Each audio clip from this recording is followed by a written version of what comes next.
Hope you're doing well. Today is already starting dangerously. I already have a cat trying to climb onto my work area, so I guess that's how this day is going to go.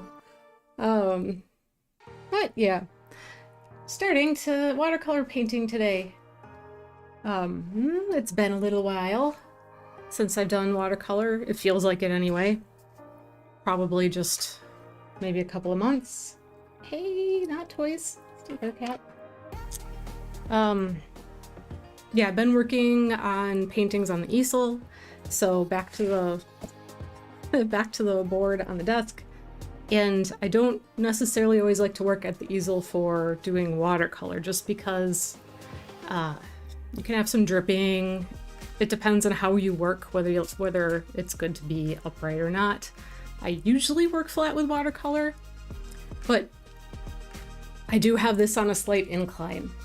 So I don't think the camera's gonna pick it up, but I have just a little box propped up behind the back of my board here. So it's about 3-4 inches up in the back and then coming down.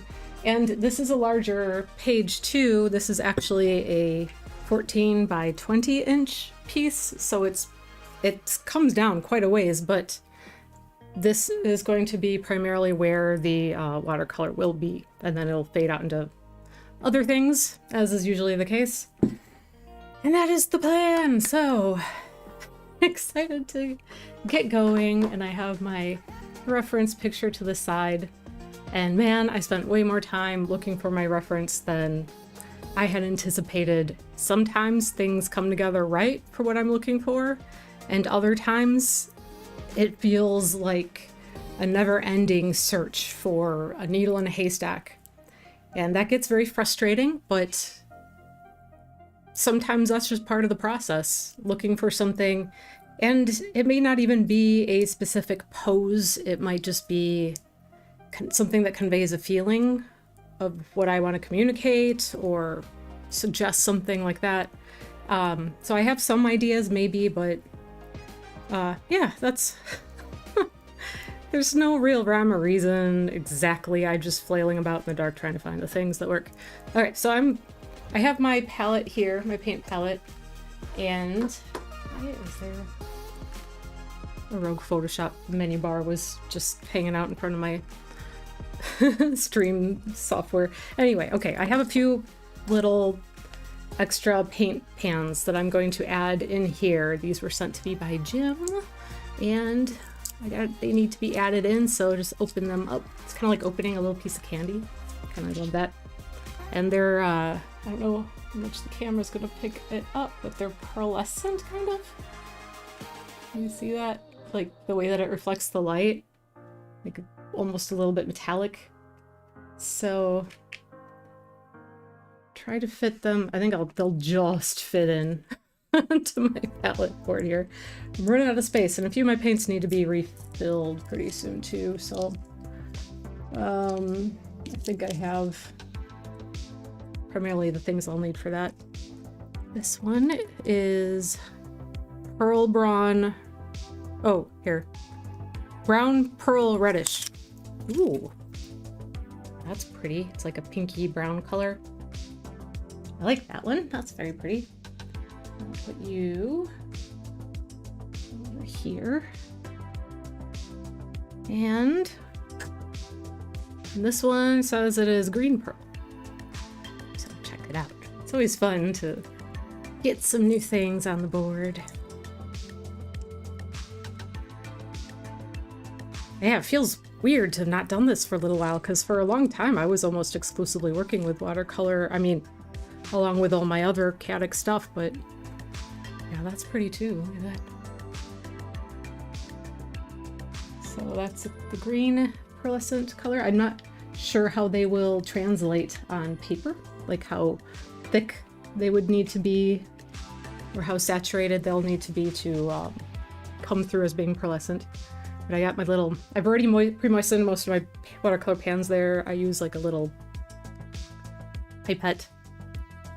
So I'm gonna just add a couple drops on those, just makes things a little less aggravating to grab colors as I go.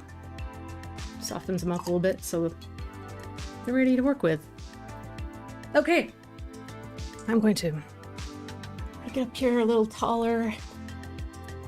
That's as high as my chair goes. It'll work fine. It'll work well enough. And I have green tea this evening, so it smells pretty good. Whew, still quite hot. Anyway, yeah, I have my lady. She's holding a frame, and I will deal with the frame in what's inside the frame in a completely different way. But what I will do at this point is kind of start laying down some underpainting washes.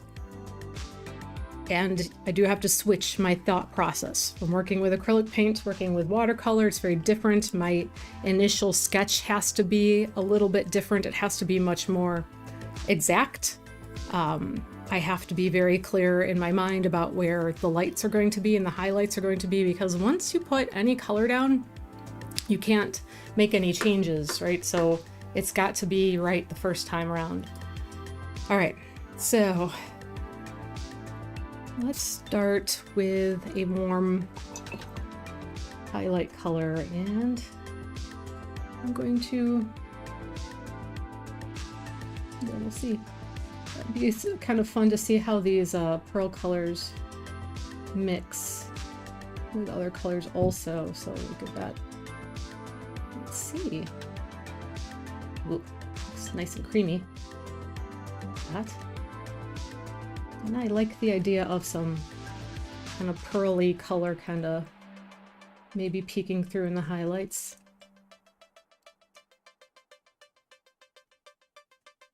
You'll notice that I have not cleaned my palette at all. It's just, it is where it was. And I do that on purpose. I like to keep things not too like intense, not too primary. Okay. So just gonna start laying a light wash in the very lightest here, in the lightest areas, anywhere that's highlights. We'll keep kind of the light's coming from this way on her.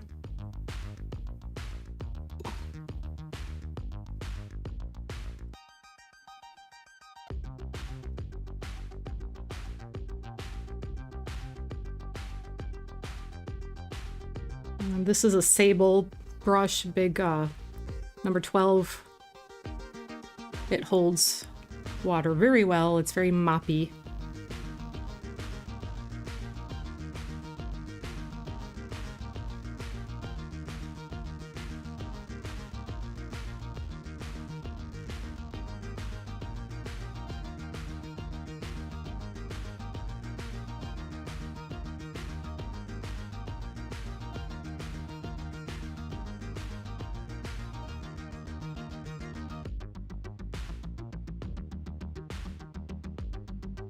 So like at this stage of the game, I'm not very worried about being perfectly accurate in details, but it's just a bit of a blocking in.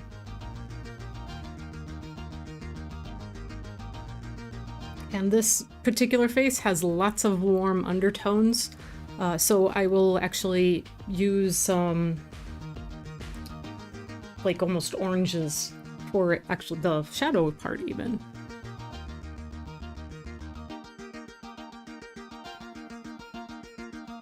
Watch your edges, being aware of whether or not you want a hard edge someplace or not.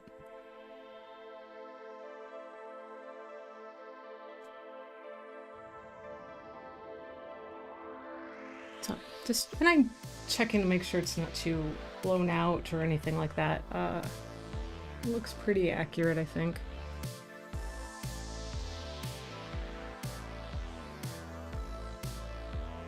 Her hand is actually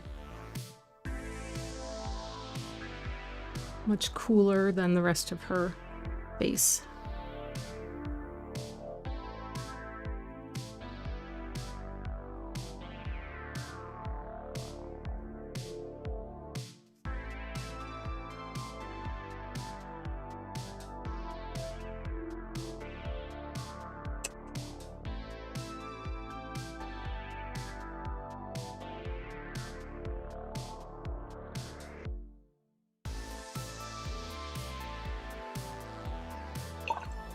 Alright.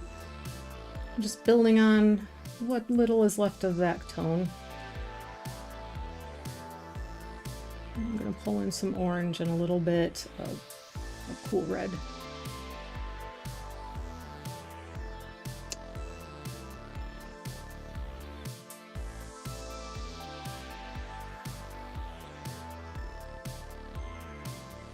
Seems like a quiet day in the world. I know where I am supposed to get a lot of not rain, snow. It's officially that time of the year. We are expecting snow the next few days. And not excited about that, I would say. Not particularly excited. Because I think it's supposed to be 6 to 10 inches, something like that. It's quite a lot. And when it can be pretty, I just don't like it when I have to go out in it, and unfortunately, I'm probably gonna have to go out in it, so not loving that, you could say. And yes, I even get my hands into my watercolor paintings. There's just no safe place for me at all in the art world. Graphite, pastels, paints, it's all fair game.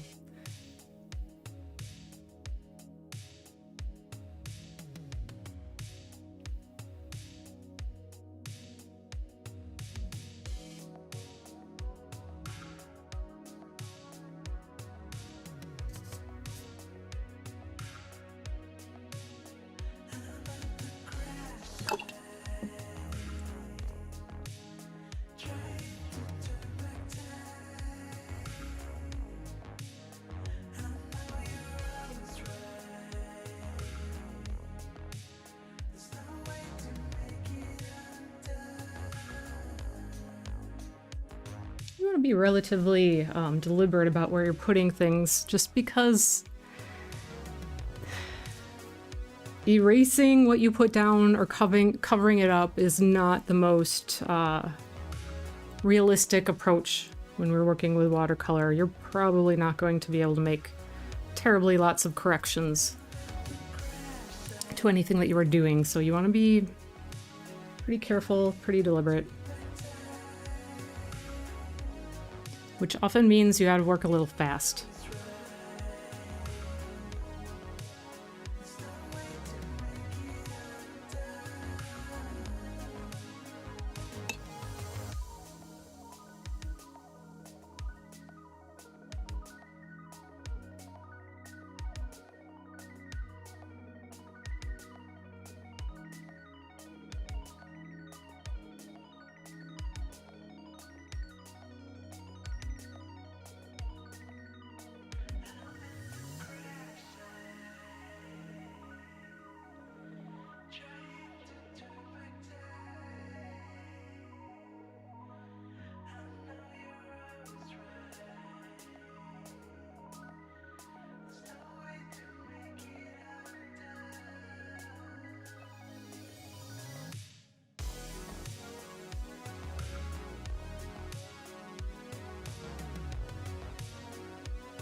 So, kind of revisiting an old friend here, I guess. Kind of a way to think about it. Going back to materials I haven't worked with for a little while.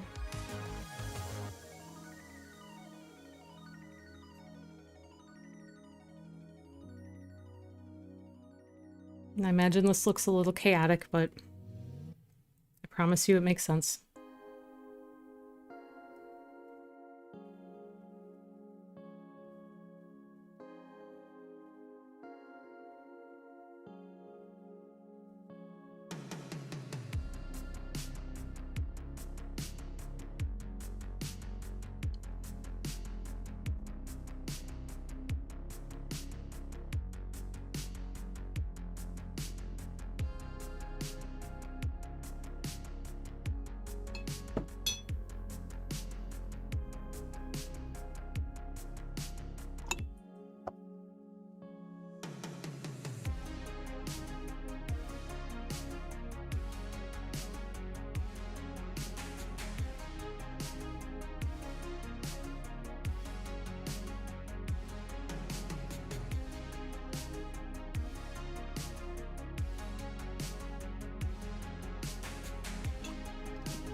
Officially getting into some winter weather around here,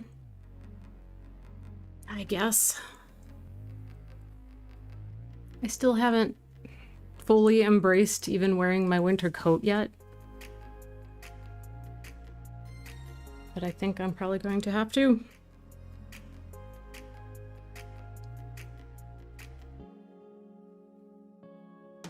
Well, that's just living in the Midwest, I suppose.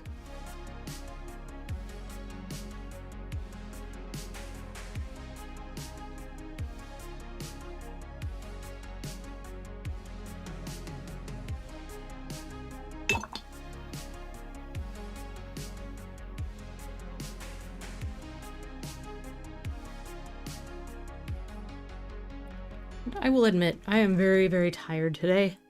So I think that I'm noticing myself just being quiet and getting absorbed in what I'm doing. Yeah,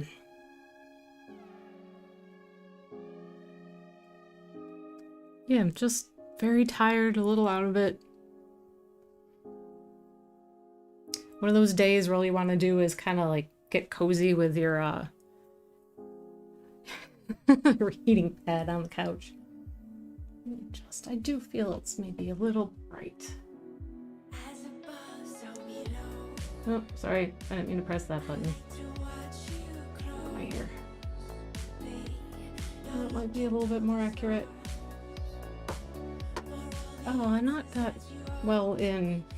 Hold on, guys. I can fix this. Not so well in focus yet.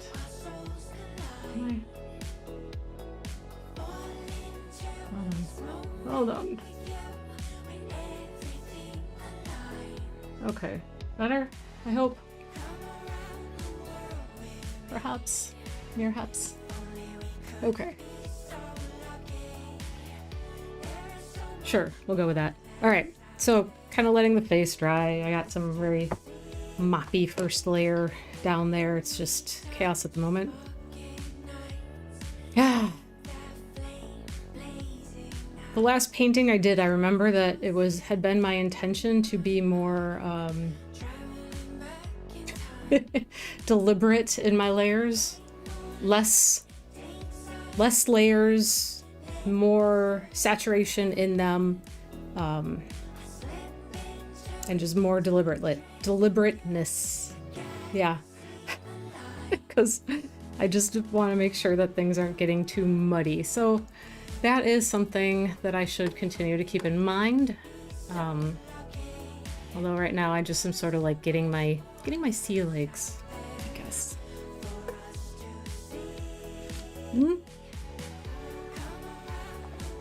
That's hot. Forgot it was that hot. Took a big... I didn't need that tongue.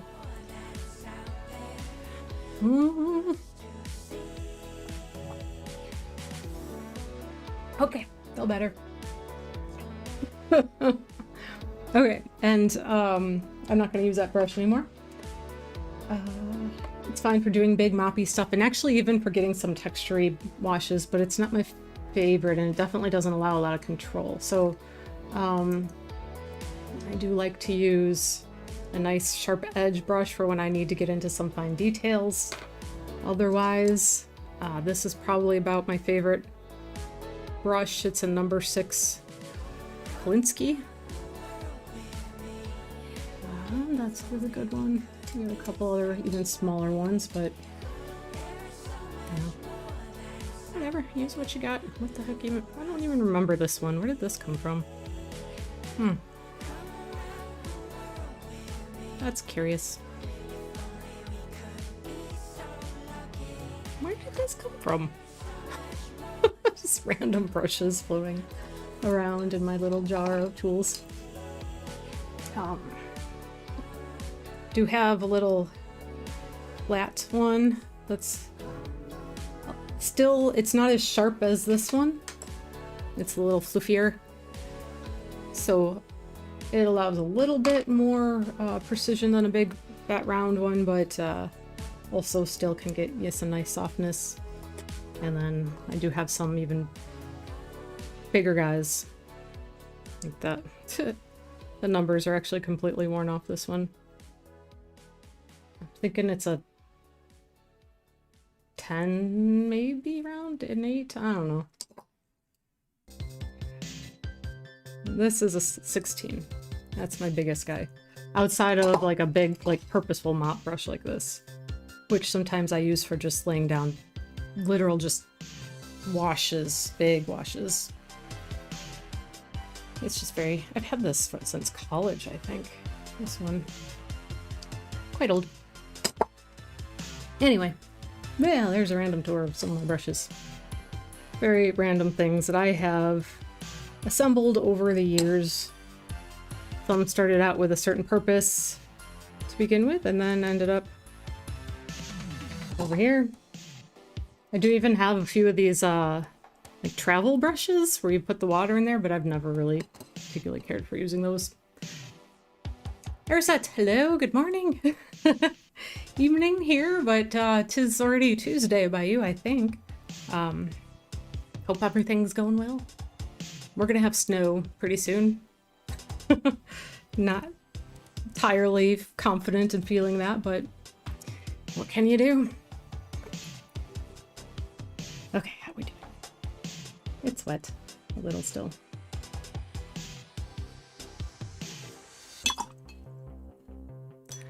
And I can, I guess, think a little bit about how I want to approach some of the color on here. Ooh, that'll be pretty. Excited to work with some of that. Okay. Oh, I need to snap out of it. I feel like I'm half asleep. That was no good.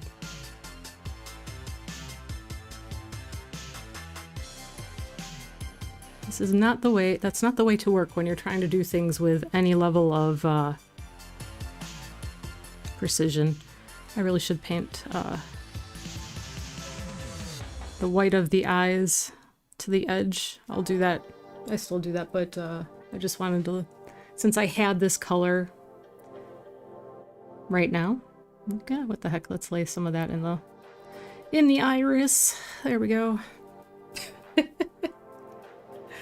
Because that was just exactly what the painting needed right this very moment. I don't know. You can try to follow along with the logic, but I'm telling you, there is none. Okay. Now, let's get a little real, huh? At least least we can try. All right.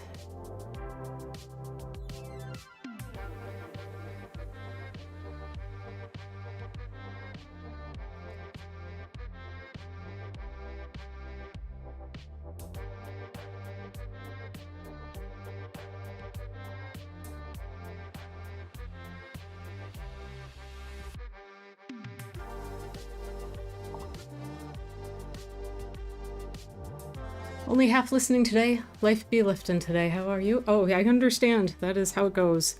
I'm good. If I'm being completely honest, totally PMSing. Super tired and everything.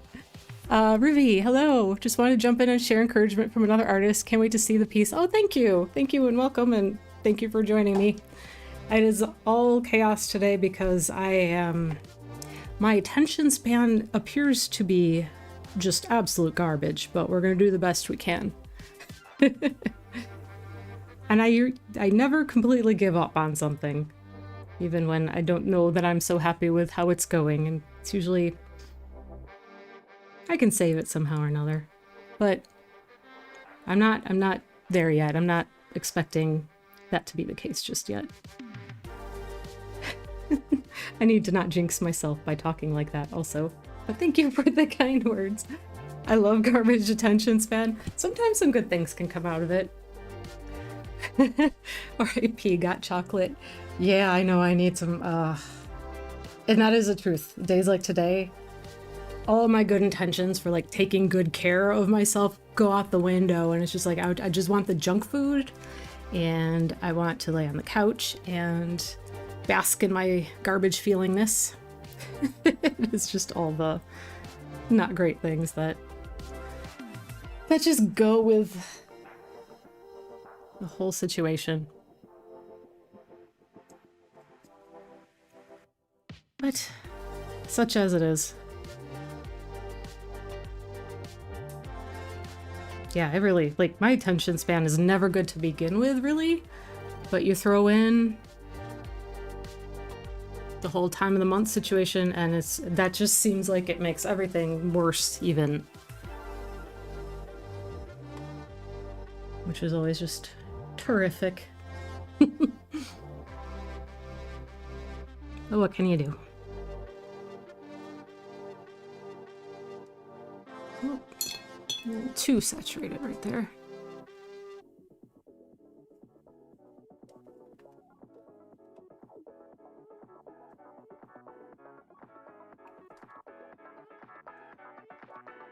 So we'll see if I can keep this lady on track.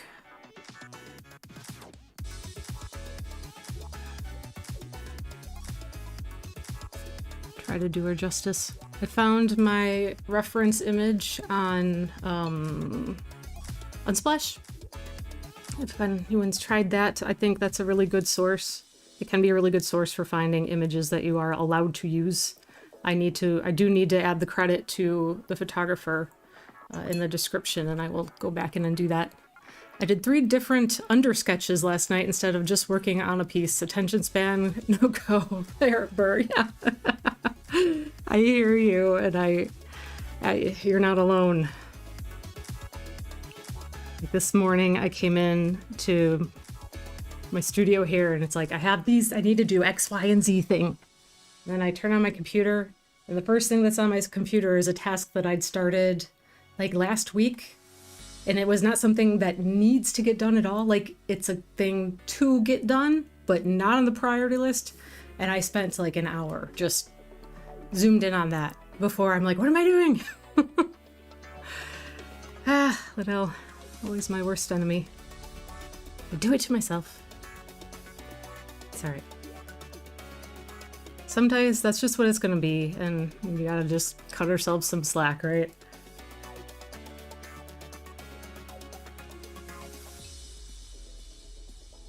It's not the worst thing. Really.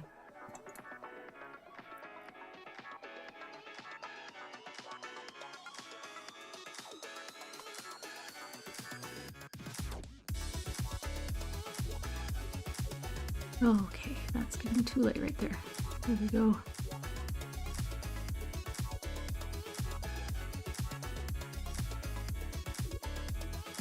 not nailing the colors just yet, but it's weird. The natural skin tone does weird things in different lighting, and if a highlight is hitting the top lip, that is like a warm tone, and a cool tone lighting is hitting the lower lip, which can absolutely happen. It can kind of mess with your perception of what might be going on.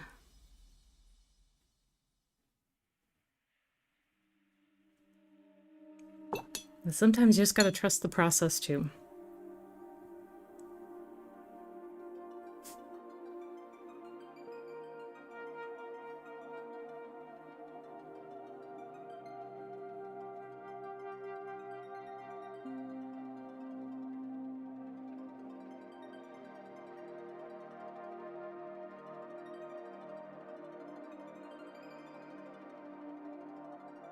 So I'm supposed to leave the house tomorrow, but we're supposed to have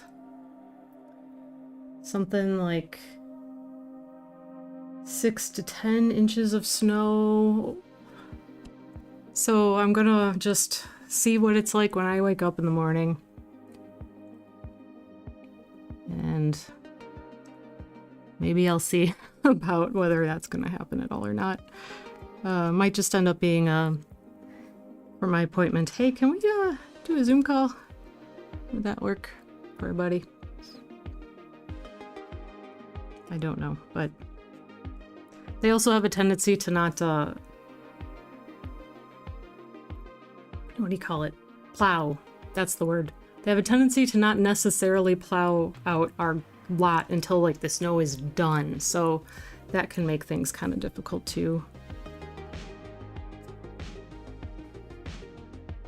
Jamie C's, hello, how are you? Thank you for joining. I do the same, been getting starts on paintings and then while one dries, working on the others, and they are waiting now till they tell me what they want to be next. Oh my god, I have so many like that.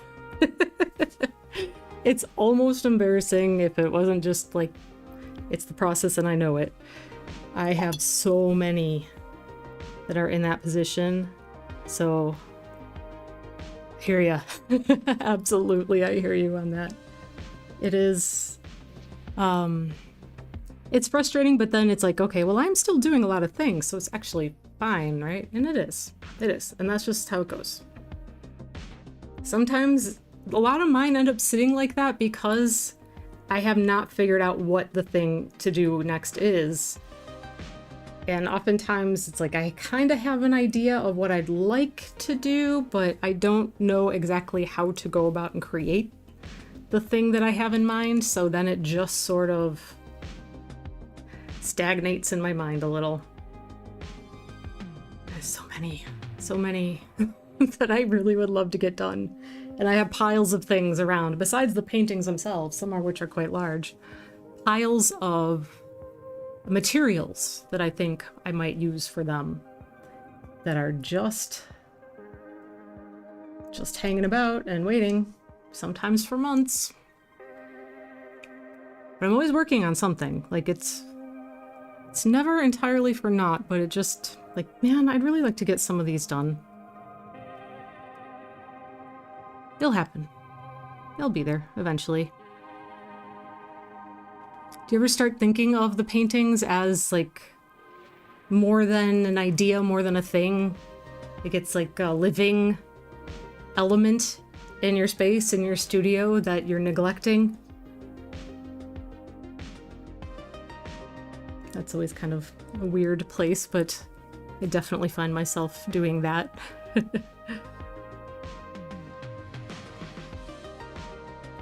A good way to overcome blank pages and use up leftover paint, though, I find. Looking for shapes in them. Help. Yeah. Yeah, absolutely. I like that.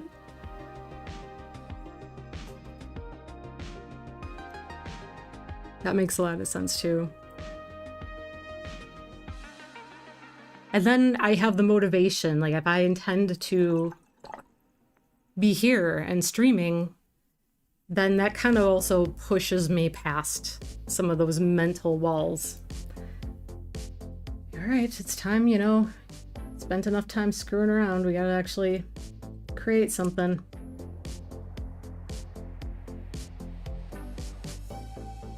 So that becomes, you know, a light on fire under you to just push past, oh man, words, and accomplish at least something. If not any of the things I had been working on, then something else, and that's fine too.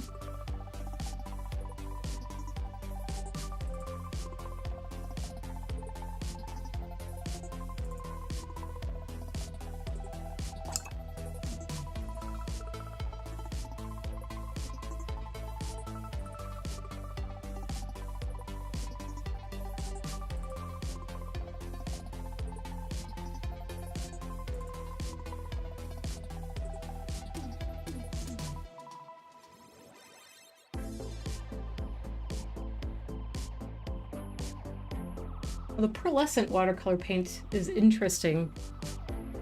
It sort of keeps things a little bit flat, like the darks don't get as dark. So it might take a couple of layers of some other things to kind of maybe just let that peek through underneath.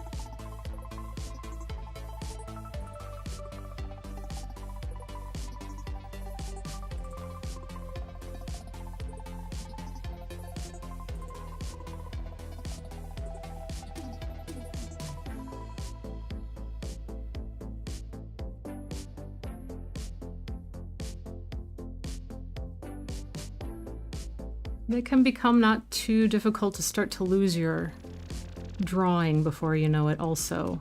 Your guide drawings and lines and things.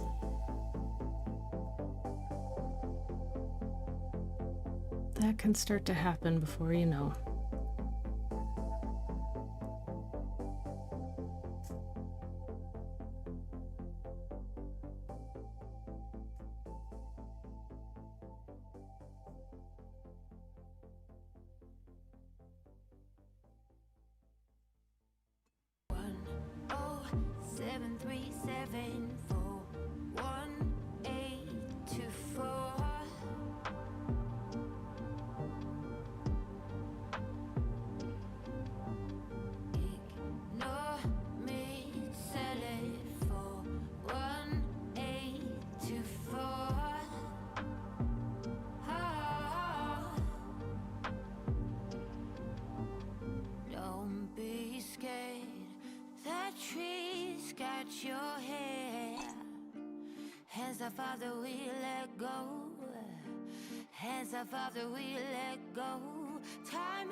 I watched a pretty bad movie last night. I mean, it wasn't terrible, I guess. I just feel like it's not that it's like something you've seen before and by now a million times, but it was the Boogeyman on Hulu, and it's like Stephen King story for whatever that's worth, which usually just means to me that the ending is going to be a little disappointing. The ending wasn't too bad. I just feel like it's another movie, a scary movie that is like grief is the monster. And I tend to enjoy that kind of thing usually, but I feel like it's nobody's doing anything particularly unique with that anymore. I'm not seeing anything that's different or thought-provoking. So that is that's what disappoints me in it. I love a monster as metaphor movie, but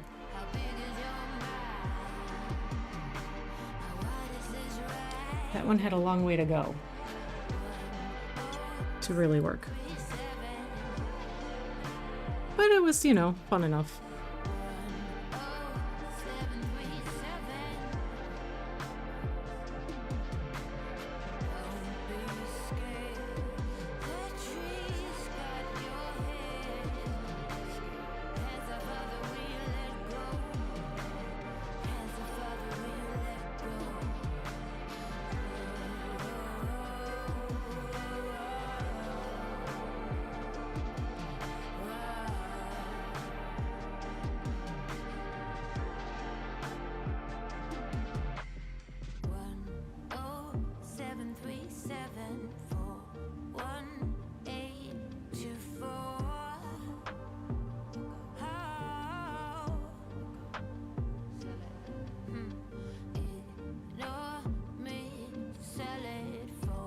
Jim, hello.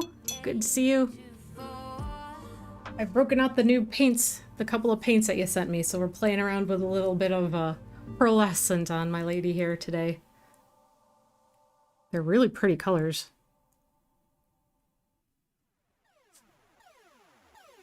Nope, that's a cat hair. That's not a bristle. Those just kind of go with the everything anymore. Working in the wood shop, nice.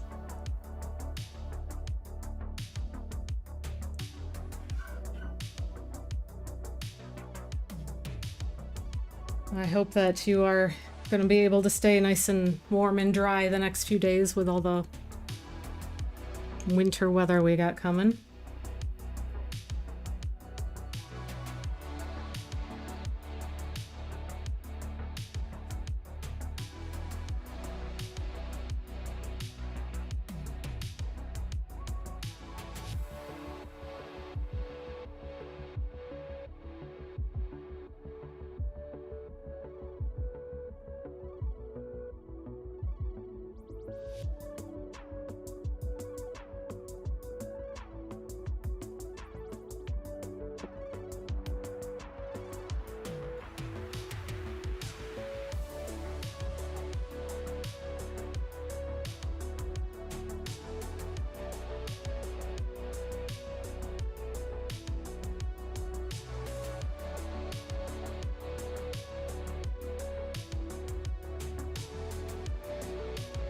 I don't know if I don't remember if I mentioned this in like my last stream, but I did watch also Hunting in Venice, and that was, I enjoyed that. It's kind of a light movie if you like you know, those old school crime BBC style shows. It's a good one. It's, you know, I think the name of the detective, Perot or something, Perot. I don't remember exactly. I think that he's a name that is a character that's been on the program, but not necessarily one that I have been super familiar with. But that was fun. It was just a little mystery, and the detective has to use his powerful deductions, very, you know, in the kind of vein of Sherlock Holmes.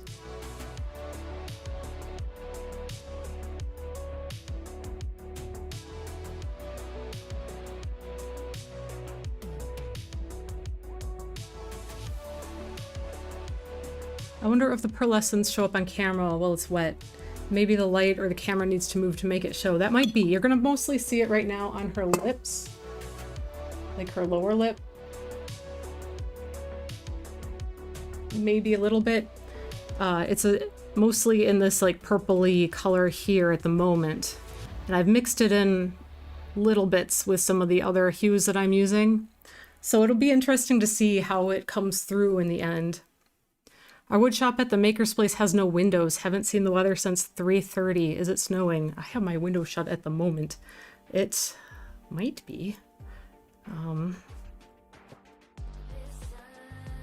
Let me tell you in a second. What does the weather app tell me what's happening outside yet? Not yet. It might not be it might not start 10 p.m. now. It says it will start 6 to 10 inches through Wednesday. Yay. 6 to 10 inches. Oh well.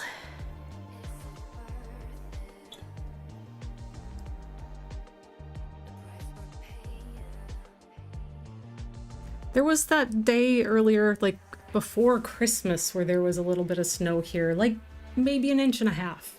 And I just remember opening the window, getting up in the morning, looking out the window and seeing that and just being stunned for no good reason. But that's just every year, that's me. Like, you just forget what it looks like until it's here. And then it's like, that's right. That's the thing that has to be lived through every winter around here. Darn it.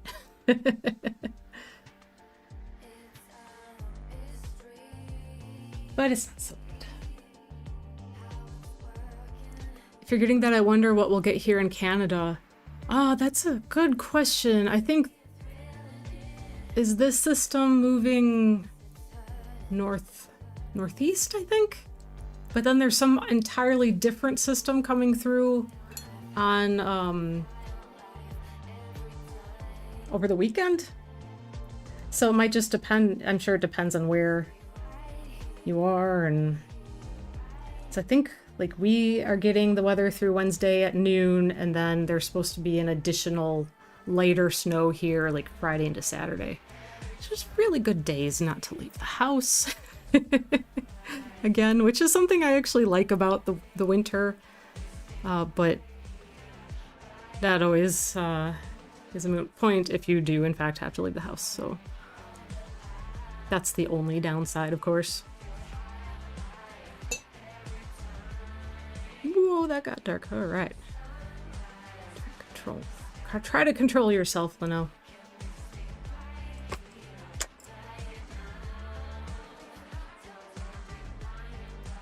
Tell ya. Just getting too excited or something.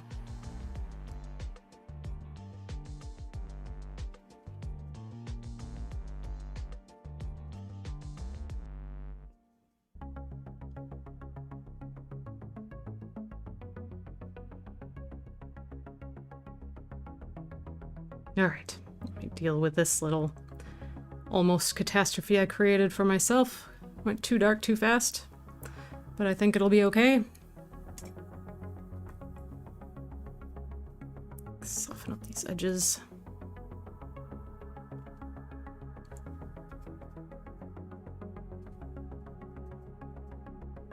Yep, it's all gonna be fine. We're all good. It's fine. Nothing's ruined, nothing is destroyed. We are just fine.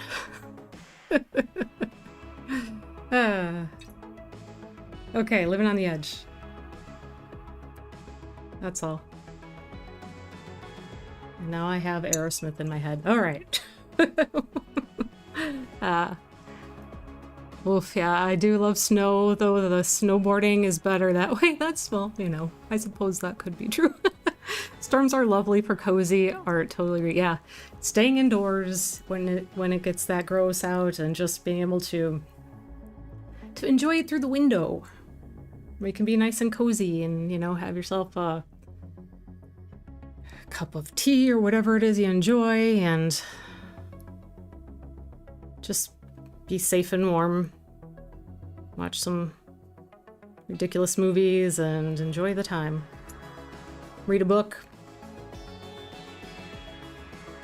I started reading a book that I find absolutely fascinating, but it's also kind of like a really intense, like kind of difficult read at the same time. It's not a fiction, it is like psychology and it's actually about abusive people. Like what makes somebody be a way, how a person, like what are the mechanics of it, so to speak. And it's super, super interesting. I just am always fascinated by psychology and psychiatry and all the things, like how people become what they are, how how our brains work. But it is a very, very, very intense read, and like only do so much at one time.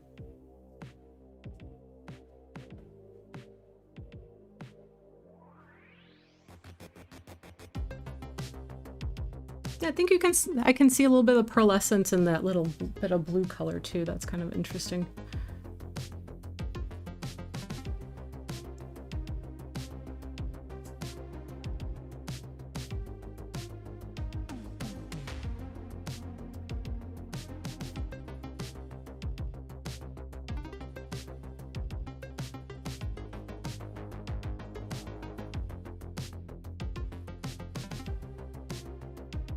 I find the snow-covered land like a blank page, and when the sun makes rainbow sparkles at times.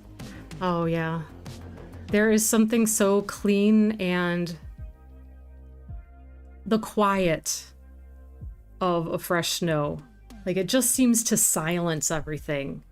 Like this layer of insulation against all of the noise of the world, and that's something that I really love about it too.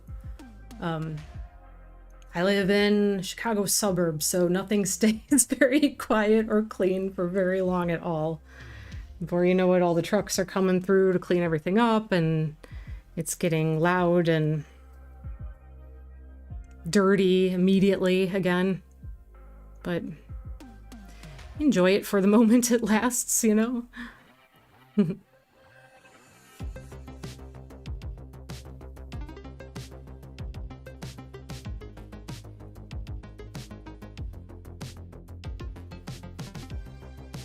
I love figuring how people think and work too. Oh my gosh, absolutely. I love that too. And that's something I find so interesting about watching, when watching people paint and create and such, because people have such different ways of working, and I will be the first to admit when it comes to watercolor paint that I do not work traditionally. Entirely self-taught with watercolors. I know I probably break every rule in the book. But it's okay. Anybody who's gonna come after me can tell me all they want. It is good. The city I live in, it's a smaller community.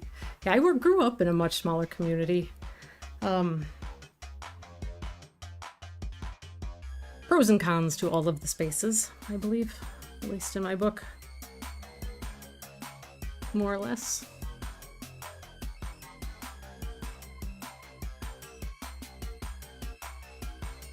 But mostly, yeah, I can remember when I lived in a much smaller town, like getting to work on days where it had snowed. And like, you really had absolutely no business being on the road. I can remember there being like 6 inches of snow on country roads where the plows hadn't come through yet, and I'd be out there in my, what was I driving at the time, like an Impala or something, G6, I don't know, driving to work because that's what you were supposed to do. And I just think back to why, what was wrong with me? I saw you had some tarot cards. Are you into astrology and human design too? I have tarot cards. I have affirmation cards. I think they're in my other room, my bedroom.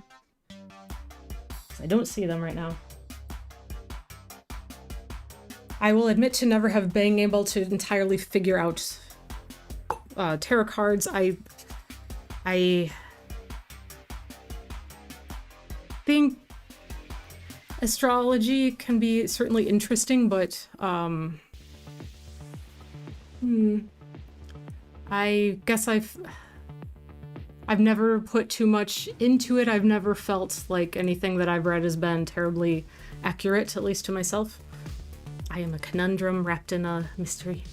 But the food selection is better in the city, and more art events and events in general. Food selection is probably the best thing, especially almost in terms of grocery stores, because within about 3 miles of where I am are multiple, like pretty much full-size Asian marketplaces, grocery stores, Indian grocery stores, as well as small ones where you can get like halal meats and all kinds of like things you might want for different types of cuisines. I have a grocery store 2 blocks away from me, so I tend to not go even further, but 2 miles away from me is a Costco and a 2 Jewels, Tony's Fresh Market, which is a local grocery store, several Aldi's. I think there's so many. And restaurants too. There's a million restaurants. It's good for cooking. As far as the art events, like there is some effort for there to be art events here in the suburbs, but like the town I live in has a pretty nice live theater for performances. I've seen 1 or 2 things there. So it's like a nice kind of just maybe a step above a community theater. There is, I think, 1 very small venue that I could walk to in my town, and Kainani, they get small acts that are a lot more bluegrass and blues and things like that. But if I were to drive actually into the city proper, that's where you get a lot more arts and things. Arts are really is what I wish I could find more of in the suburbs, that I wish there was more of. I have not found much yet. I've not been very lucky with that, and then I am also the person that kind of I also don't really love driving to the city. It's stressful, and I am full of anxiety most of the time. So I don't do as much of the art stuff as I would like to, and I should, given how close I am. But I would like to do better. I always mean to do better. I don't usually do better. And that's all. That is entirely on me. Yeah, Chicago has great culture. Art museum is wonderful. The Modern Art Museum is great. I actually have plans to go see a Faith Ringgold exhibit the end of the month with a friend, which I'm excited about. And there's lots and lots of smaller galleries and other smaller museums. There's a lot that happens.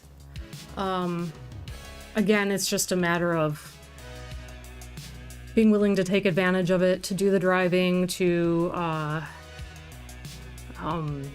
the cost. Everything is expensive in the city. Parking is expensive. Traffic is terrible. All the excuses. I already said, I'm back. I'm everywhere today. Ooh, tarot cards. I'm designing a kind of a tarot deck at the moment, not to do with tarot specifically, but I hope it's cool. Oh my god, that's awesome. I love it. So if anybody wonders if I'm talking and you don't know what I'm talking about, I have 2 streams going now. I'm streaming both on Twitch and YouTube. So I'm just trying to keep track of everybody, and I appreciate everyone stopping by and chatting with me while I make mess. Looks like your studio changed up a little too. Fun. I have changed mine too many times. Needs more room. The room is always an issue, and almost any time that I make changes, it's because I'm falling all over myself somehow or another. Almost all changes are dictated by that. Like for when I initially did like redoing my studio, where I'm sitting here now was the computer, and I would do some of my flat work over here, which is a more narrow desk, but I swapped the two. Partially, a big reason being because of wire management. When I'm doing live streaming at my easel, I had cords cutting directly just across this open space, and it was just nuts. And so having the computer here, I can have them come around the side, and then I don't have to fall all over them and break things completely down every time that I decide to do something different. Like the days in between streams and things like that can get otherwise really, really nuts. But yeah, constantly trying to find more space, constantly trying to just maximize the space for the way I'm going to use it or my current needs, which change all the time. keeps things interesting. It keeps you, it forces me to be much more organized and deliberate in my space than I probably otherwise would be because of my ADHD. I'm terrible at organization, but when I haven't seen a single surface of my studio in weeks, like, yeah, no, it's not that there's so little space here that cleaning it up is not like a huge, horrible thing to do, but it's important when space is at that kind of a premium, I tell you what. Yeah, make you crazy. I like to be able to sell all my supplies. It's hectic. Oh my gosh, I feel like that sometimes. Or see all your supplies, yeah. Sorry, I can read. The words are hard. But yeah, it's, you want to have everything that you're actually going to use within arm's reach, right? So if you stash it in the closet, because then that frees up some space, but then you're gonna, like, you're never gonna go get the thing to use. Gotta love neurodivergency. Yeah, I'm in the same boat. Hey, one of us. It makes life a real wild ride, doesn't it? Hey, for the good and the bad and all the in between. It keeps things interesting. I'm constantly trying to figure out what's happening. Where are we going and why am I in the sandbasket? In other words.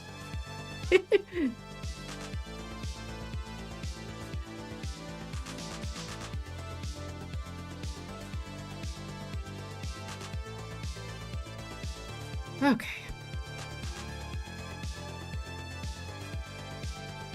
Yeah. I mean, it's weird. Like, I have this weird little section right here that I've kind of focused on, but it's coming.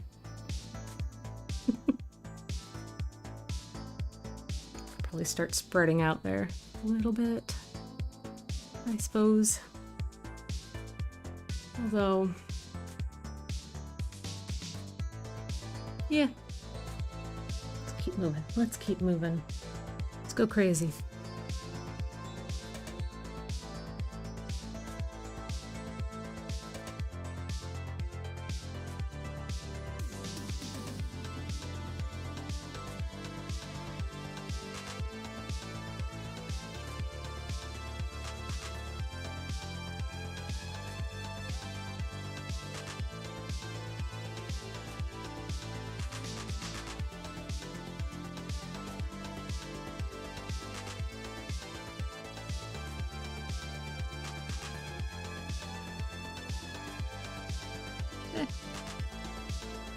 Struggle is real, but so glad I know now it eases the inner critic sometimes. Yeah, that's the truth. Oh my gosh, that's so true. Sometimes just knowing is so much help. You're like, there's a reason that I'm struggling and it's okay. Like, it doesn't mean anything other than simply what it is. That reminder is important. I still sometimes have to remind myself, because, you know, a lifetime of having beliefs about yourself and your failings can be really hard to undo. So lots and lots of self-reminders.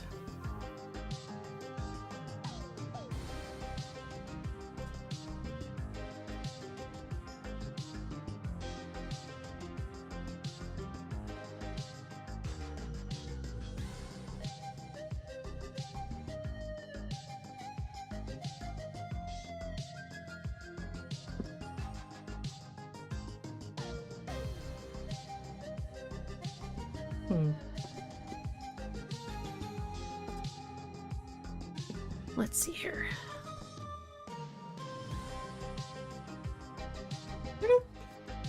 Cat hairs, I think they're just in my brushes.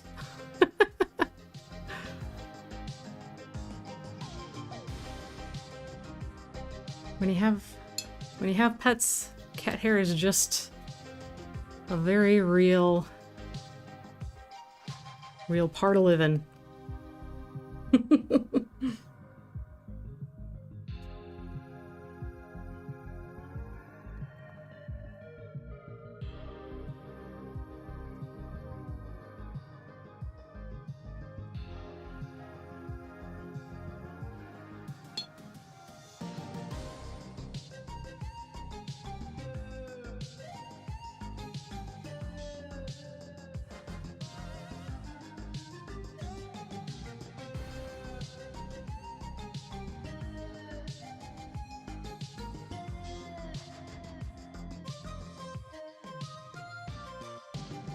I think I just got too dark right there, but I don't want to work into it because it's wet and I'm going to end up tearing the paper. So I really need to let that just completely set and dry before I try to do anything else.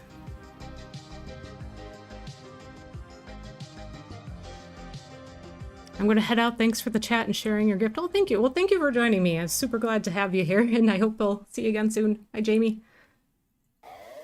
Have an awesome day / week.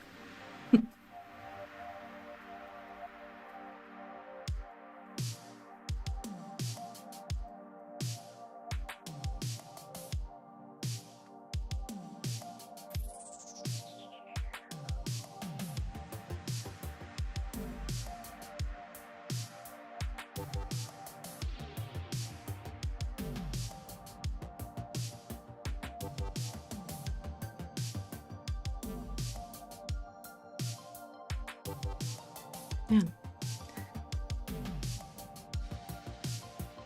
So I've been at this for an hour? That's crazy. Where's time going?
Something I enjoy about painting people that probably sounds a little weird and, I don't know, maybe even creepy, is there's like a very intimate element to it.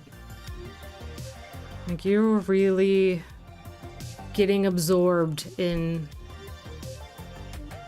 details of them that you probably wouldn't pay all that much mind to if you weren't doing something like a portrait.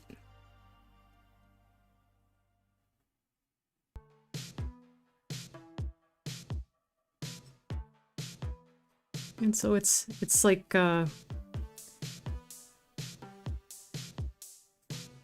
getting to, like, seeing something about people, getting to know something about them that is very unique to them.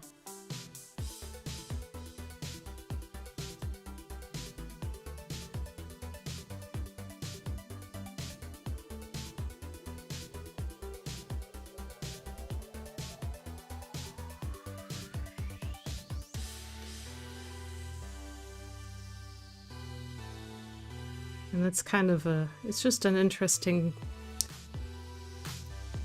it's an interesting thing. And it feels sometimes almost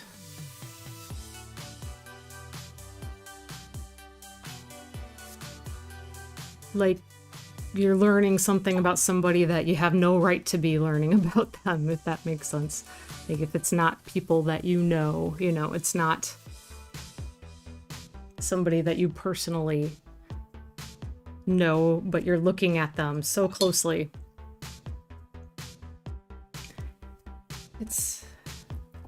It's interesting.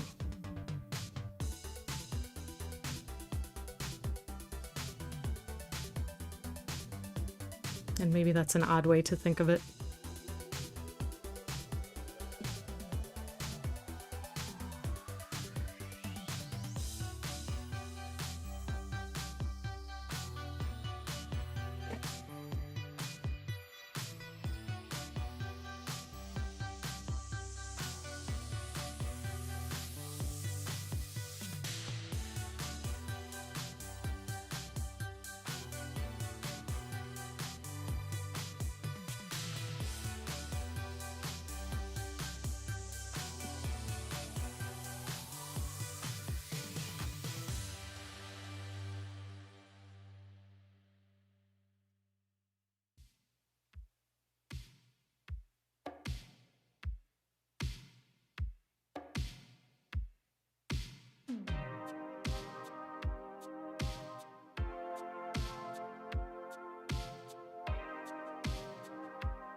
Okay.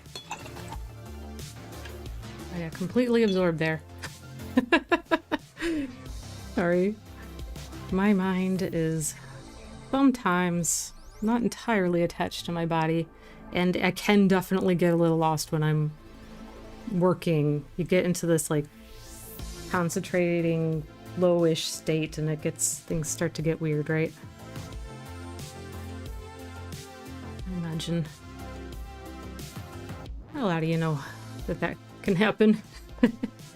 They say that when that happens, that it's very similar to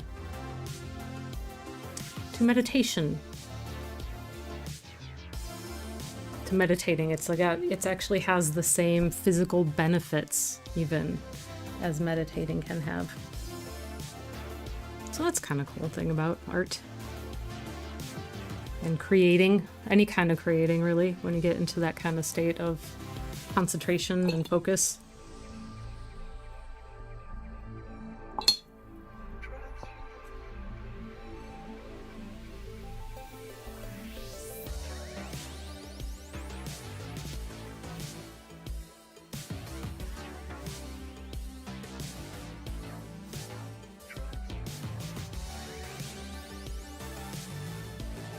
All right, I need to start being a little bit careful because things can start getting overworked when I'm not careful.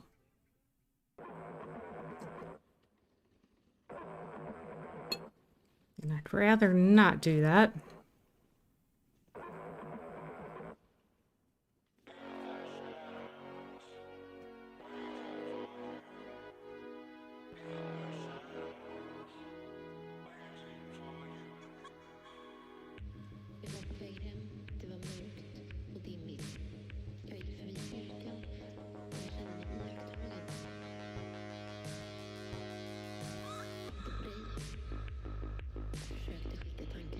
Coming back from overworked in watercolor is quite difficult.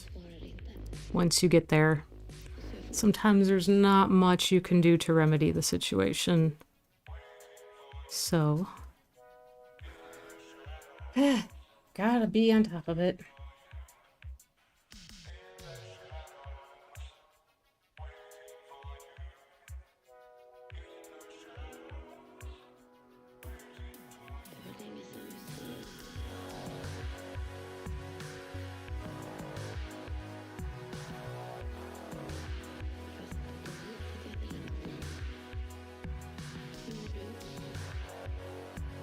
And I suppose I've overworked probably many paintings in my day. And, you know, you do your best to try to figure out how to pull it off in the end, but sometimes you go too far. It just depends on the piece and what you're doing.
Okay. Oh, Natalia, hello. Hello, you're in Brazil. Amazing. I'm outside of Chicago. Nice to have you here. Thank you for joining. Sorry, I've been very, getting myself very absorbed in what I'm doing and ending up being completely silent and forgetting where I am. So welcome, thank you for stopping by. Just started this watercolor today. Just getting a little chaotic.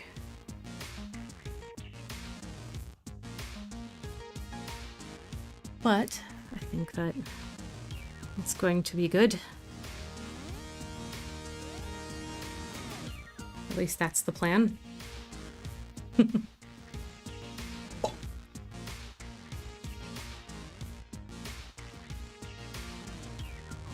That's the plan and the goal.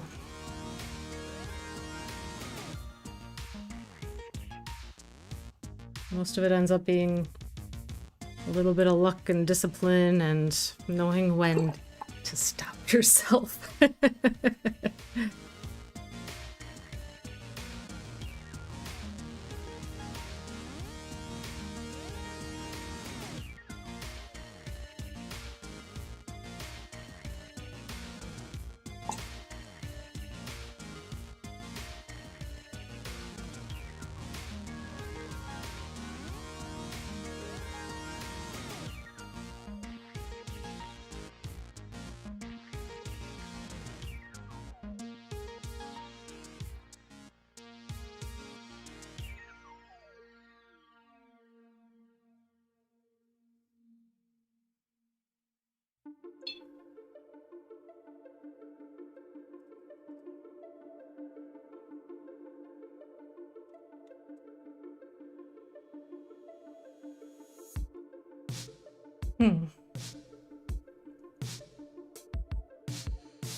Looking very beautiful.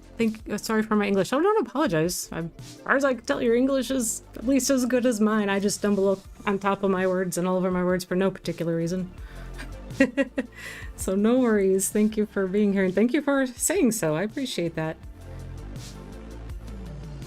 I'm hoping to keep it in that arena, but it's always a balancing act. And seeing how much I can push it before I've pushed it too far. That's definitely the accurate description of me working with watercolor.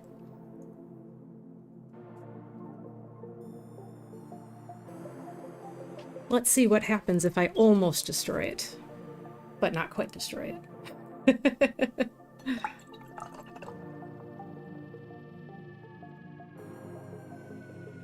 This area is a little weird, but I need to let it dry before I do anything else around the eye skin here. It's just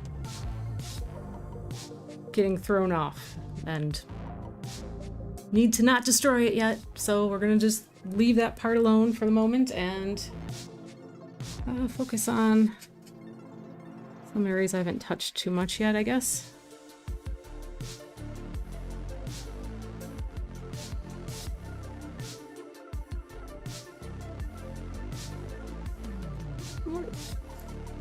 Now that was a brush hair, not a cat hair. Which of you did that? Yes. Although you never really know. The cat hair just multiplies all by itself. Also, like, I don't know where it's coming from at this point. I thought I had it all off of here and out of the way, but it just keeps coming back. It's crazy. Okay. It looks like I need to mix a little bit more of a few of my tones here. Especially my darker tones, because I'm going to come over to this side of the face, which is primarily in shadow. So we can start kind of building that.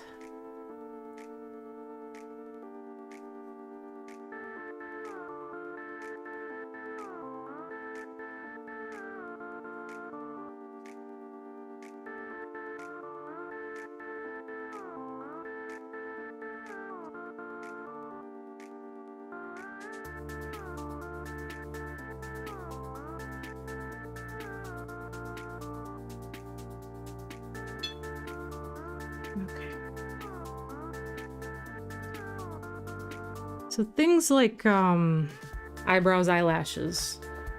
It's always pretty much the last thing I touch on, any like really fine details like that.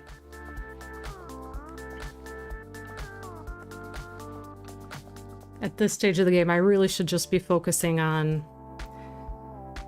you know, values, lights, darks. Try to keep things relatively together in that sense.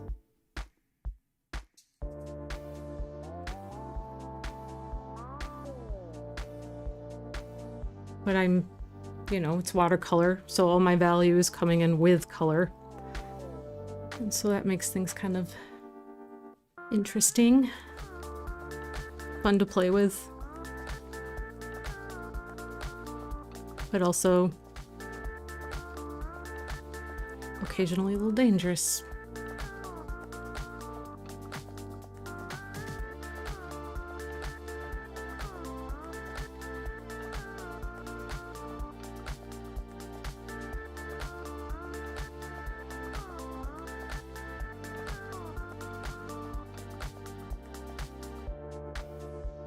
If anybody's been paying attention to my palette, you may have noticed that I don't use any browns. It's kind of the same way that I work when I work with my acrylic paints. It's primarily just all my neutrals come by mixing just the colors themselves. I'm not taking any. My browns get very little use. I don't know that I've ever refilled any of the browns that initially came with this. Have you already given a name to this work, a title? Not yet. Sometimes I have a really clear picture in mind of where something's going, and sometimes it's like I have a certain amount of an idea, more so than the full story of it. So when that's the case, I kind of have to wait for the story to emerge from it. Like I know what I want to like talk about. I know what I want it to be about, but the title for me often comes about last. And I do not have it for this one yet. So it will hopefully reveal itself as I continue to work. My work usually has, in themes, it's about mental health a lot, women's experiences, and specifically women's mental health, often due to internal, external influences, cultural things, things that happen to us in our lives, things that are out of our control, as well as the things that come and maybe in our control. So there's a lot of layers to it. This one, I have this thought in my mind about, I've been researching a lot about this, and it's going to sound bleak, but violence against women. And it's a really huge topic. It's something that is it needs to be talked about more. It needs to be dealt with more because it is such a huge issue. It is a problem in all of our countries throughout the world. It's a problem. So I've been reading about it. I've been reading about the issues regarding it. So often the majority of the violence that women experience comes from people that we know, often people that we would live with, partners, family, things like that. So there's a theme of that in this work that's going to be, but I don't want it to be bleak. I want it to be hopeful, but I want it to be addressing it. Like, we're not gonna take this anymore, kind of a thing. Like, let's draw attention to what needs to have attention and change things. So that's where my mind is on this piece.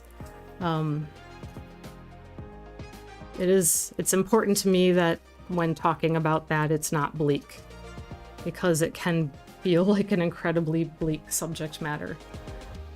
But it needs to be addressed.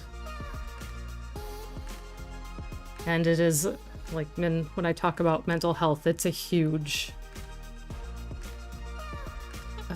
effect for women, on our mental health. Whether we feel safe, whether we're able to heal when we experience things, how safe our cultures are, how safe our homes and our lives are. It's really, it's a whole thing. And it's hard to talk about. It's upsetting. But nothing changes if we don't talk about it.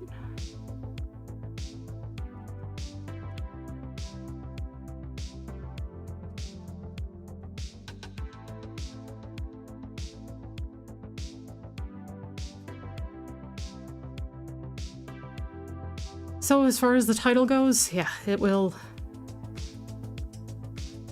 come. It will come. I have no doubt that it will come.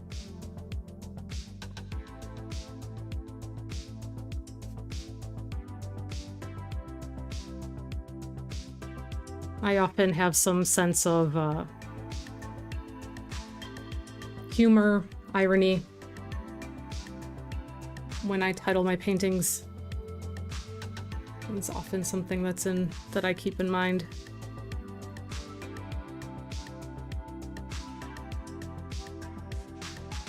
But yeah, this one I don't have yet.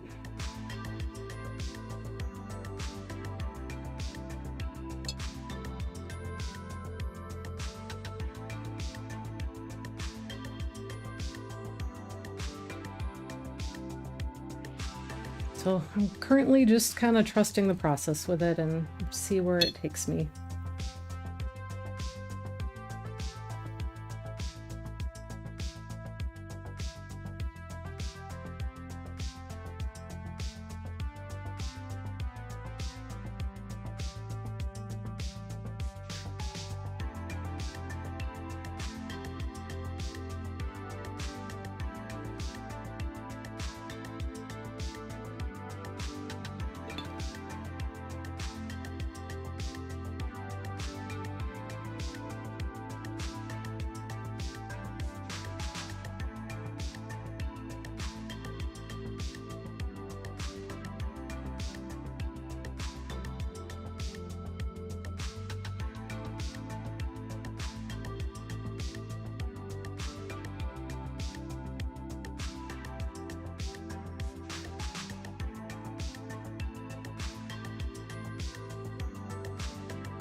Alright, things get tricky when you try to start building up those dark tones. Things can get a little nuts. So trying to maintain some order in here while I'm doing this, but it can get a little chaotic before it really comes together well, and that's fine. That's just part of the process.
Okay.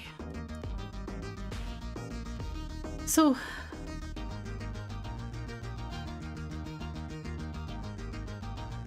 yeah, I don't know what making this painting will do, or publishing the blog. I'm working on a blog post and I'm doing a lot of reading. I don't know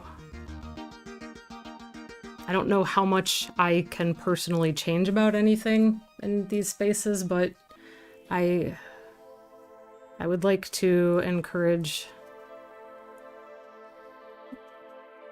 I guess, for people to talk more about it without, like, kind of, I think there can be a lot of stigma in talking about it. We're worried about freaking people out.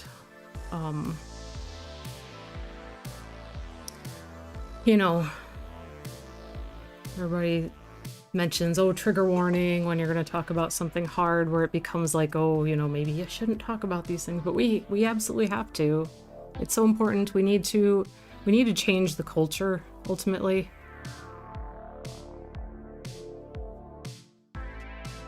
Like, it all stems from the fact that historically we've had significant power imbalances in our societies, right? It hasn't been all that long that women have been able to hold property the same as men, vote, all these things, and in some, as we know, there are some countries and places where that's still a major issue. Access to education and bodily autonomy, which is still a battle even here in the United States, for certain. You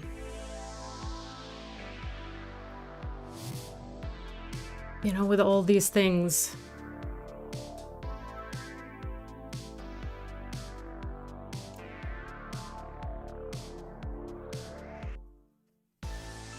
when we still find ourselves trying to be like, hey, we're supposed to be equal, we're supposed to have the same kind of rights and access and privileges and safety. But even when we're supposed to, if the reality is that we in fact do not, then it doesn't mean anything.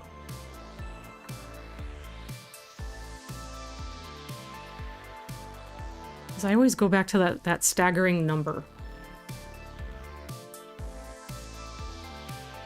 That 3 in 5 women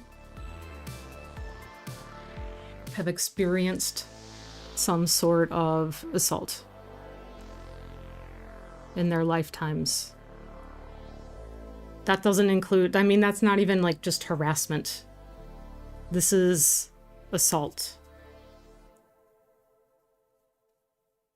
And that is just beyond the pale, you know? It is just beyond shocking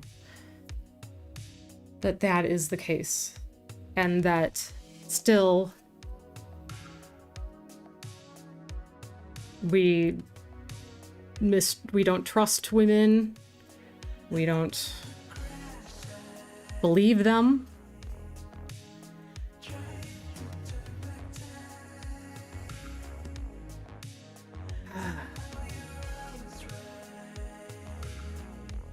In the US alone, I know that the figure of how many people are experience an assault versus how many are reported, it's really an incredibly small percentage. It's in the single digits of what gets even ever reported. Of those that get reported, again, it's a tiny, tiny increment of those that gets reported, like, to authorities, where there is ever a conviction. And then you're likely to be subjected to victim blaming, to shame, to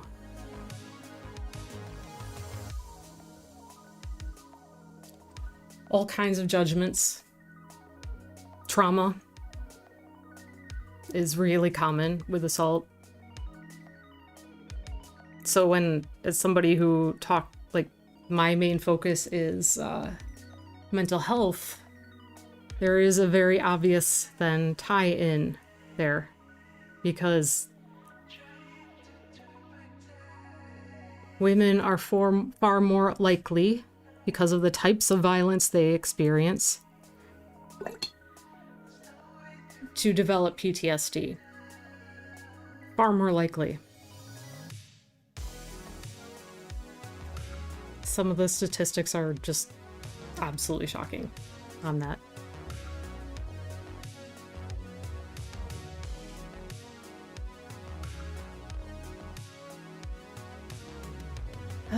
And it's hard. It's hard to study. It's hard to read all the things, but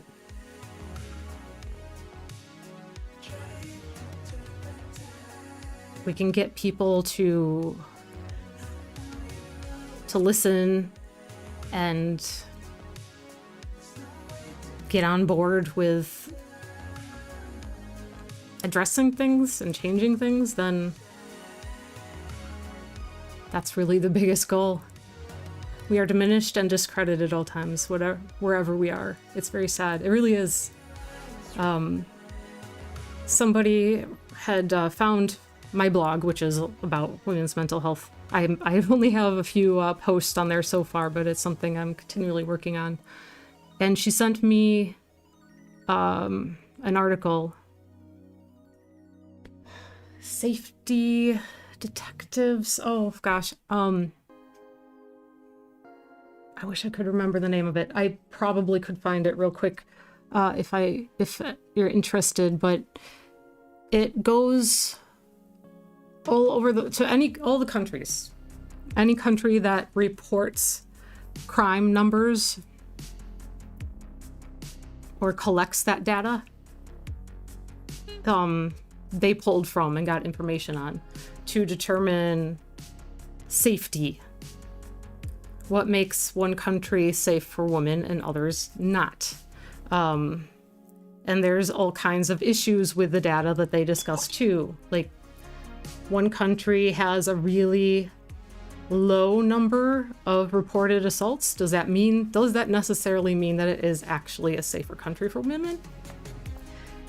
Not necessarily. If it's not safe for you to report, that could be why the reporting numbers are down. And oddly, it goes for the reverse as well, that if the numbers are high, does that mean that there's just an incredibly higher number of assaults? Or does it mean that it's just a safer environment for reporting? But across the board, nothing's great. No place is great. They got nowhere. And of course, there's some countries like, Iran, Saudi Arabia, and some places along those lines, which don't even, Afghanistan, they're not even on the list, because these are places that simply do not value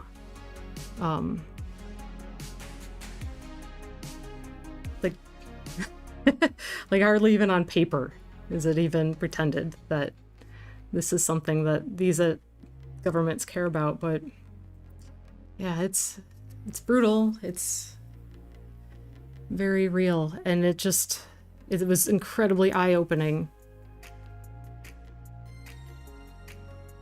The number of children that are affected by this, when I say women, it's not just adults, it's not just grown women. And those are the things that become really hard.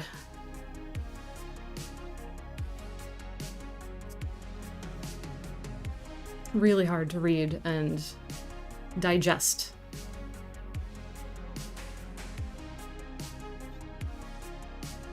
And you just want so badly to see things change.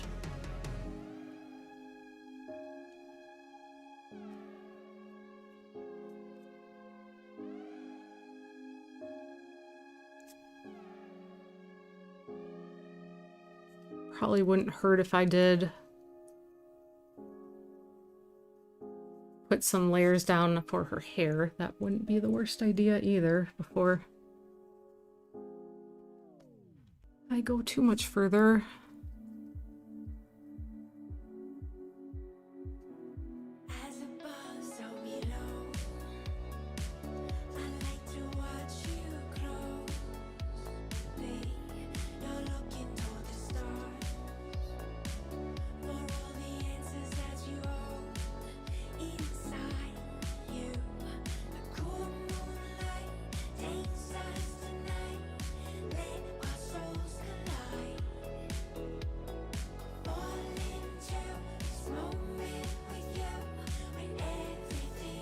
And there's another element to things where,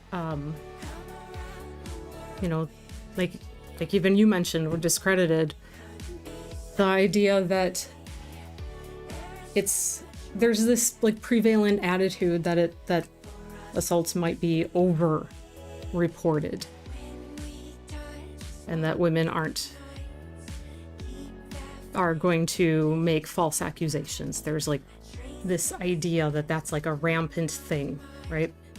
Except that there is no data anywhere that would come anywhere close to backing up that concept. Everything shows that it's like so far the opposite.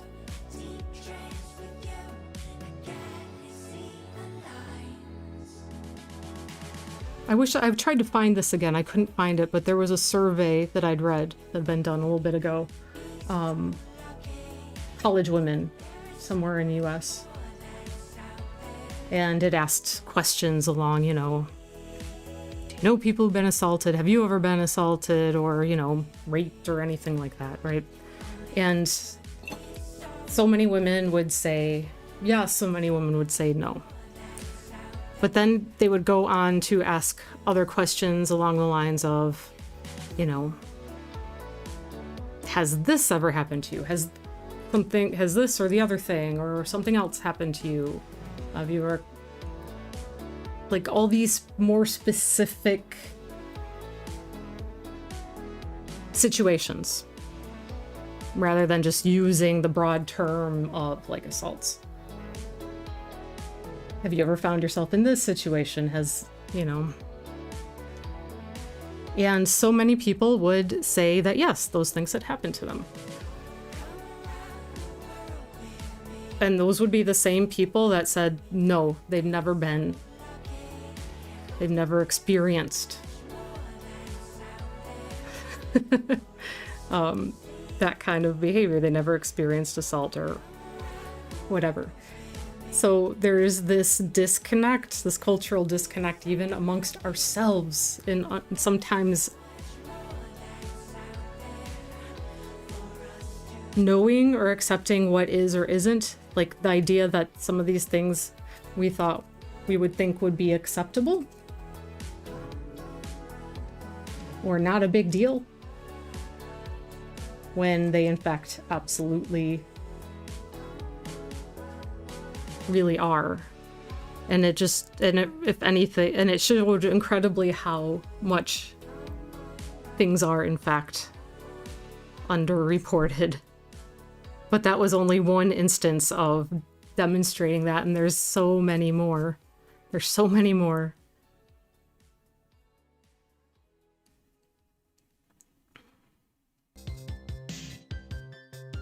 And it's a very, very hard thing to read about, but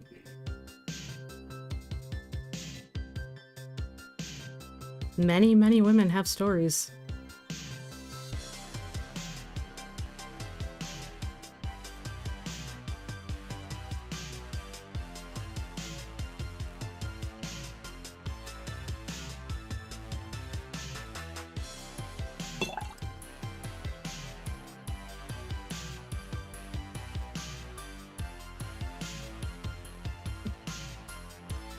So beautiful to see the figure taking shape. Thank you. Thank you very much for that. I appreciate that feedback.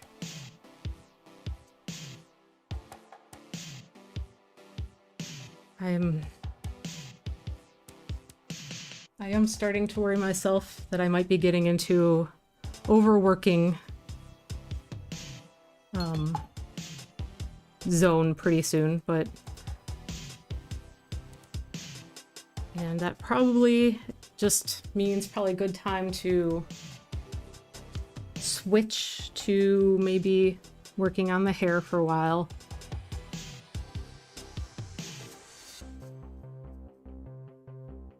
Well, some of this other work has an opportunity to dry.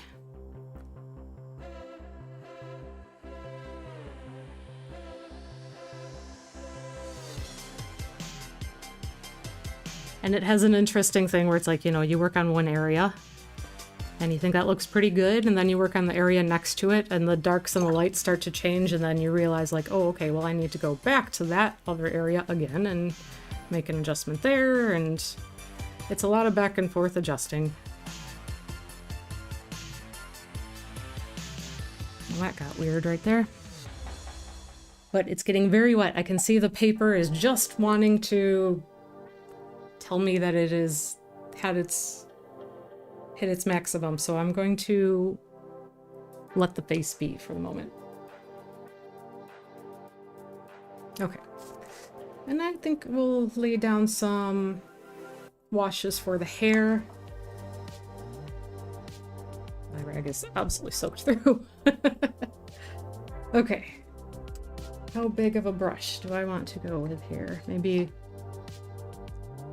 we'll grab this guy. Hydration break. Don't forget to drink your water.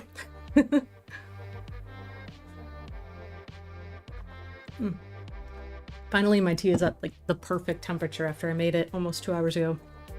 So I had the brilliant idea to put it in a tumbler instead of just a random cup. Okay, so let me go, I think, with maybe a purple undertone. I think in the hair.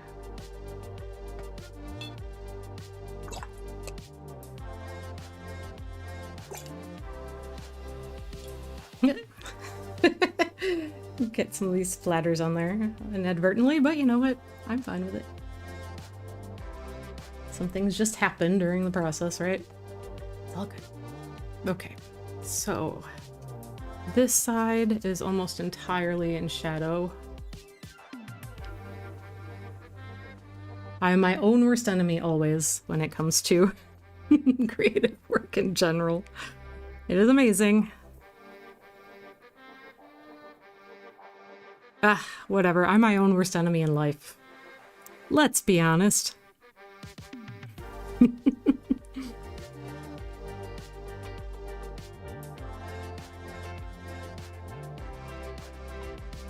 This whole side is going to be very, very dark. Going along with her skin tones over here. And there is an ear in there that I need to not completely forget and neglect. And make sure I'm paying attention to where any highlights ought to be. It's all fine. Let's see.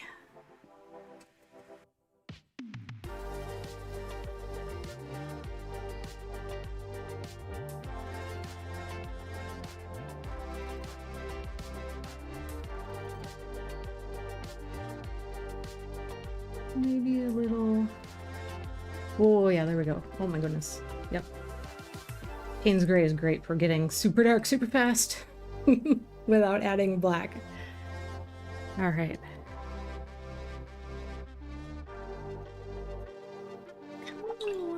A bigger brush, maybe. See, there I go again. It's all good. We're good. Fine. Everything's fine.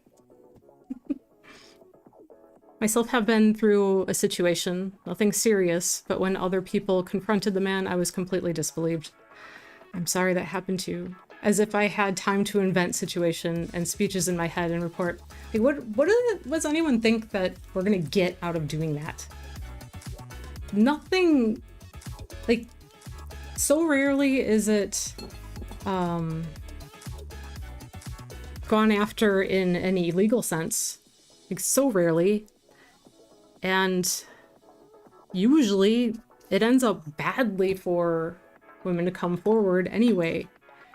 So the idea that we're doing it to hurt people or for our own benefit is really amazing and so harmful.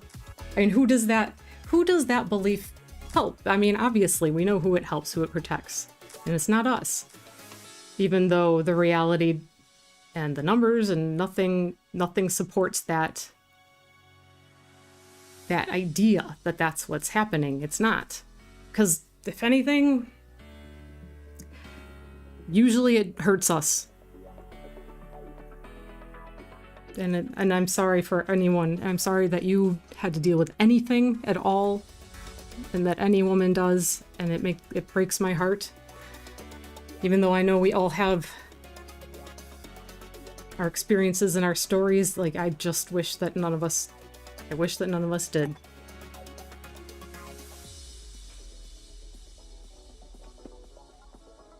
Just feels incredibly unfair, and it is incredibly unfair.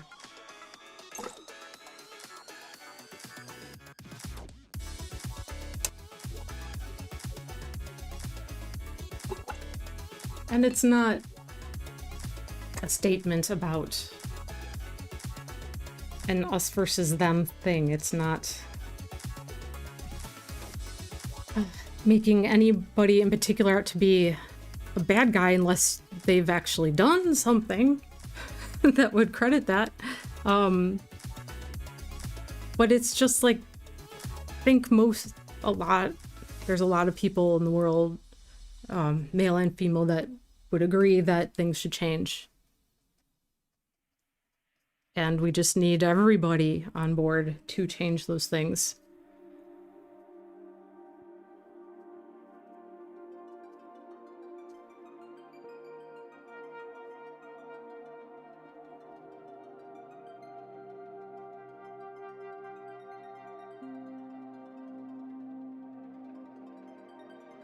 And I'm not diminishing anybody else's experience. Like, it's not just women who are obviously that experience those things, that experience these horrible situations. But there is just this issue of the fact that that is the majority of people who do. It is a lot of the people who do, and it is a pervasive thing.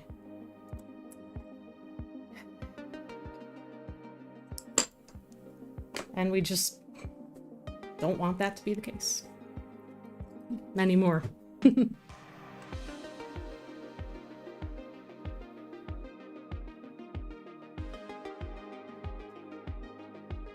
it blows my mind that so many rights are under attack the way that they are now. Here, even. I mean, not that that's new in many places. I believe Brazil's still is Brazil still fighting for women's right to abortion, or did that happen? I remember something being in the news in the last year or two about that, but I'm just not on top of it at the moment, I guess, in terms of the specifics. But I remember there being something happening.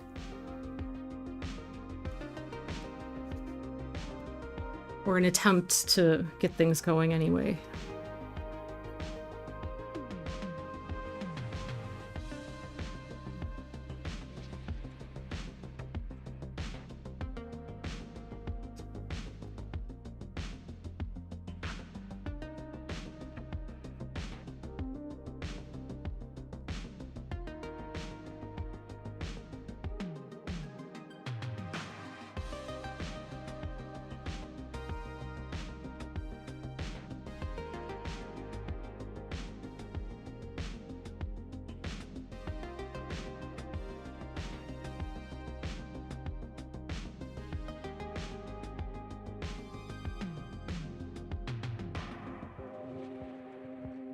I'm losing my ear, a tiny little bit of ear that should be seen here. We are still fighting. Yeah, I think I recall that. Oh, I hope that we all get there. It just seems insane. Like, that we are as advanced as we are as societies, and yet still half of the population is treated like we can't have this autonomy over our lives and our decisions.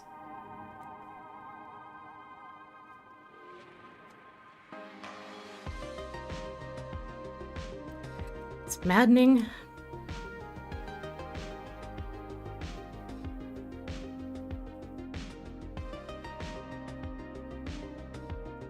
Anyway, I apologize for having maybe brought the mood down around here, but yeah, I mean, these are just things that are important to me, and they're important to my art, so, well, they're gonna come up in conversation now and again.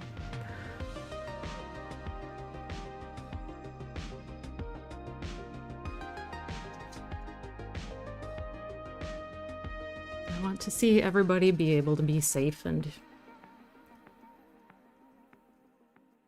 able to live the best life that they can.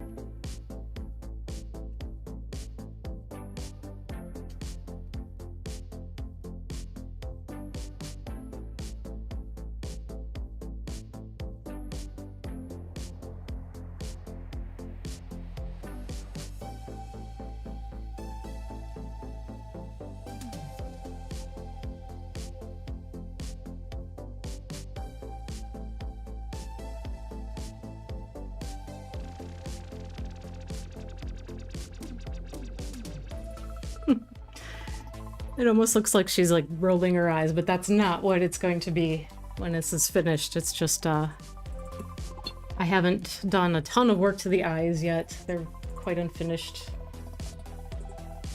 Well, there's a lot. There's just a lot to be done in general. It's still quite saturated. Oh no, what did I do? It's all fine. It's all good. Didn't ruin anything. We're good. Okay. So the paper is very saturated. Society is advanced and backward at the same time. That is about the best way I think you could put it. It's absolutely correct. It makes you nuts. Every day there's like the combination of the good things that you hear and the awful things that you hear happening in the world. The balance is just bizarre. You know? And you really hit it on the head there. And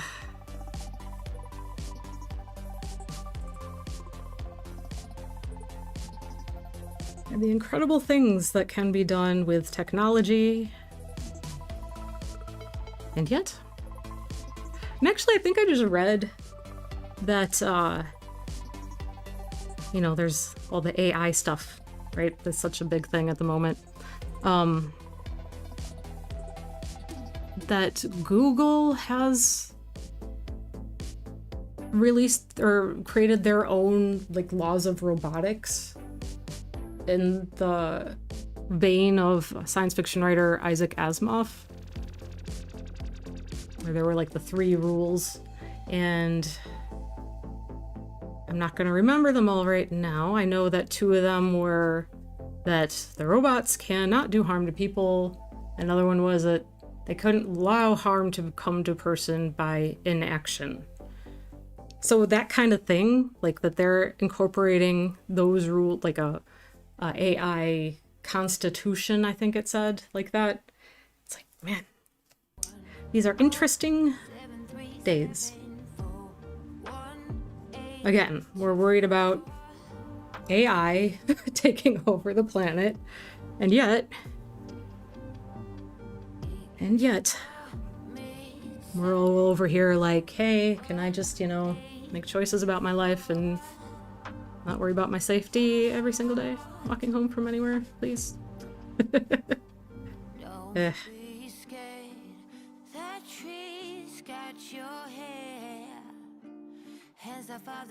Strange world.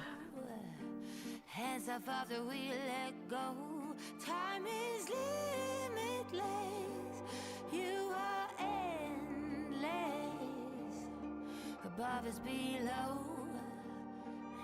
I have to duck weird to see my reference photo because my microphone is right in my face, right in the way.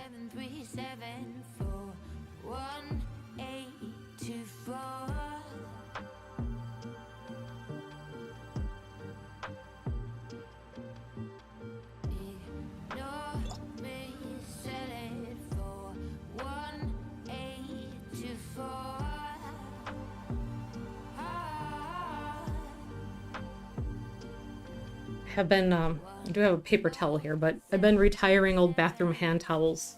Once they start to like develop a hole or get a little threadbare somewhere. Like this one had a pattern on it. Can you tell? There used to be polka dots. Now you're like hard pressed to know it. But yeah, oh, sorry. That was some weird ASMR, I imagine. Now they work great. I just cut them into pieces and now they're my studio rags. So second life. It works really well. I always feel bad using so many paper towels. It's like feels wasteful and I don't know. But yeah, these work really nicely, especially for watercolor. Now when I use these with like acrylic paint or oil paint, I'm diminishing their lifespan for sure, but at least I'm getting something out of them. They're continuing to serve a purpose. Okay. It looks a little weird where it is. Like, so much of the face is like so flat randomly here, and there's blotchiness going on. A lot of work to be done in the eyes, definitely, but the skin tones in general just need a little love. But this is probably where I'm going to pretty much have to stop for tonight because my paper is super saturated. Like it's like bowing. I don't know if I hold it up to the camera can tell. A little bit, but it's starting to bow. Oops, sorry. So it really needs just like probably overnight to dry really well, and then I can come back and continue working on it on my next stream, which will be, when is it? What day is it? Today's Monday. So my next stream will be Thursday. Right? I do believe that's correct. Thursday morning. Back at it, and I'm gonna keep working on my lady here. Okay. Stop. I always say I'm gonna stop and then I keep messing around. Just always making a mess. Yeah, it's like, if I keep painting, there's a thing with watercolor paper that you don't really have to deal with when you're painting on canvas, where if it gets really, really wet, then the paper starts to become like frail. And if you continue painting on it, you'll actually start to like kind of tear the surface of the paper, and then you just have a big mess on your hands. So I'm notorious for pushing that too far, really trying to not, and I know I did right here, right there. I had that happen. I got it too wet too fast, but I'm going to work with it and we're gonna make it work, and it's gonna be great in the end. I hope. So yeah, I think this is probably the best place to call it for the night.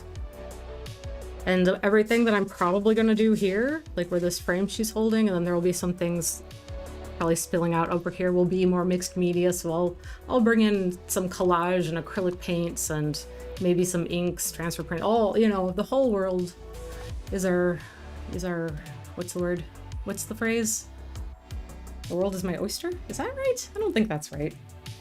That sounds weird. I don't know. I hope you know what I mean. And thank you for hanging out with me in my studio tonight while I blather on about things large and small and paint and lose my mind a little bit. But thank you guys so much for hanging out, and I hope you have a really great night, and tomorrow, and maybe I'll see you on Thursday. I hope so. 10 a.m. Central Time. I'll be back at it, and we'll just continue. Yeah, you know what? I bet at this rate, I might finish the face next week, maybe. No pressure on anything, because I'll blow it all up, you know, but it might happen. So thank you guys. Thank you so much, and have an awesome night. I'll see you.